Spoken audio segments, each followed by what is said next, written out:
Soy Marisa Aguilar y estamos en Más Allá de la Coyuntura.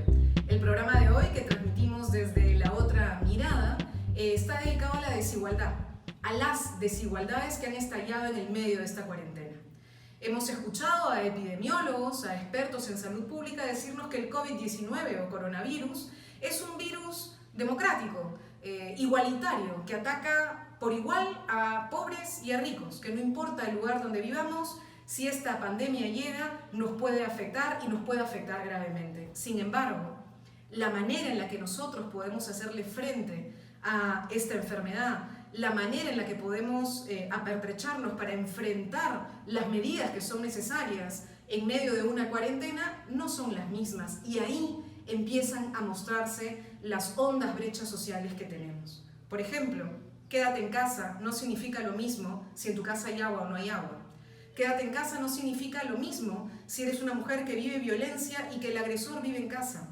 Quédate en casa no significa lo mismo si es que 5 personas comparten una sola habitación. Quédate en casa no significó lo mismo para cientos de compatriotas que se quedaron varados en la capital y que 30 días después no encuentran ningún mecanismo oficial para volver a su lugar de origen. La Cancillería, hay que felicitarlos, junto con un equipo especial del gobierno, repatriaron a nuestros compatriotas que estaban varados en el exterior.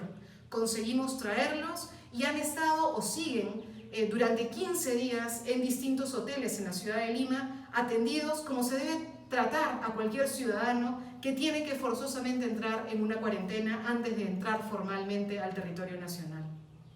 Sin embargo, estas medidas no se han pensado para la población que quedó varada en una región que no era la suya, en particular la capital. Cientos, miles caminaron el día de ayer por la carretera central tratando de llegar a su casa y se encontraron con la policía y con un viceministro que no tuvo nada de empático y lo único que pudo decir fue: está prohibido avanzar, y evidentemente la población lo desbordó. Cuando tenemos desigualdades como esas, que incluso invisibilizan a un sector de la población, lo que termina ocurriendo es el desborde. Y ocurre que esta desigual manera de tratar a unos y a otros también se refleja en las políticas públicas. Tenemos un decreto de urgencia, el decreto de urgencia 038, que permite la suspensión perfecta, la verdad el nombre es increíble, suspensión perfecta de labores, para que los empleadores, los dueños de las empresas, puedan suspender sin goce de haber por 3 meses a sus trabajadores. Esta norma ha sido duramente criticada por las centrales de trabajadores en nuestro país y el día de ayer el presidente de la República contestó indignado, la verdad, algunos de estos cuestionamientos. Señaló que su gobierno había tomado decisiones duras, que las ha tomado contra los sectores monopólicos y contra, por ejemplo, las industrias que no querían colocar el etiquetado para la alimentación saludable y que no se le podía acusar de ser pro-empresarial. Sin embargo, él mismo ha señalado que es evidente que algunas empresas no podrían acogerse a este decreto porque han podido mantener operaciones, han podido tener parte de sus plantas funcionando o han podido distribuir algunos de sus productos y que por tanto no debieran acogerse a esta medida. Pero eso que ha dicho el presidente, ¿está en el texto?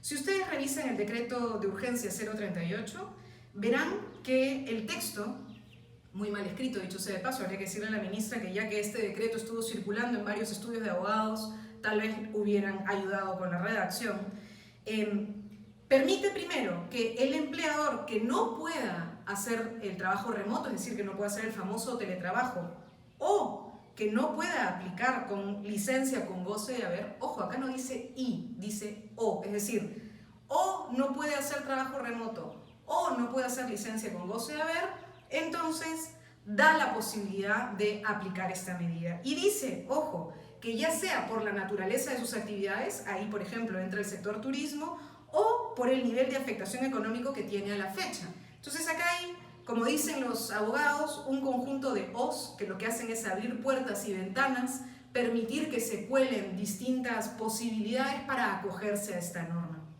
¿Esta norma dice que está prohibido que una empresa que está funcionando pueda suspender perfectamente las labores de sus trabajadores? No. Esta norma dice, por ejemplo, que si un sector de la empresa funciona, no se puede despedir, o bueno, no despedir, suspender temporalmente a los trabajadores sin goce de haber? No, no lo dice.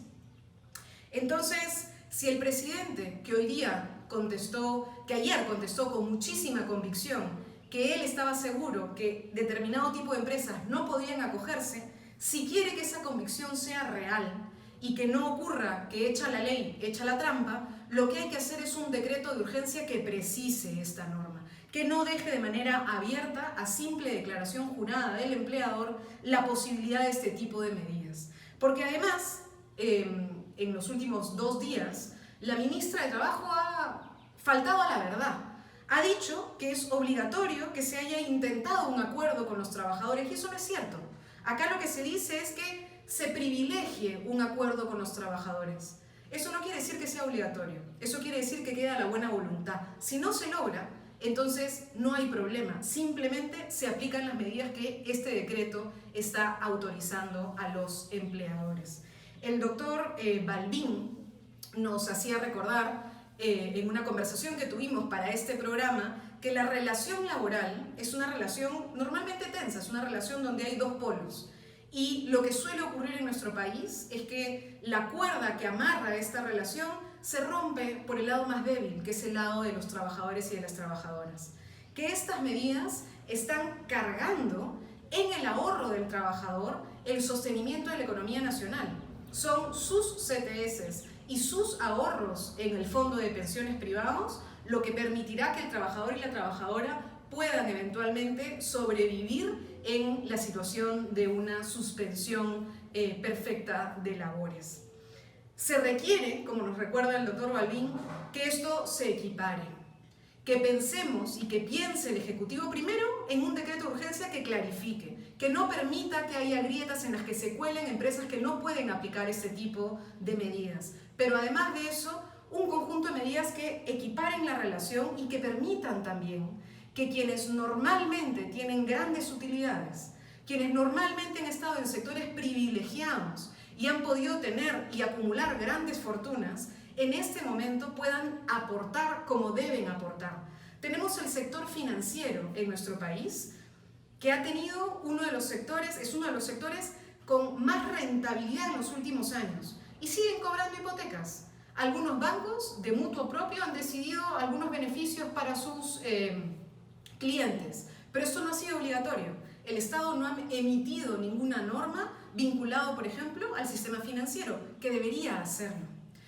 Esta norma, o algunas a futuro para el post-cuarentena, por ejemplo, debieran pensar que, así como socializamos la pérdida, es decir, la pérdida económica se socializa y sobre todo se carga sobre los trabajadores, no podemos permitir que, superada la pandemia o por lo menos la cuarentena, en el momento de reactivación económica, las ganancias se privaticen.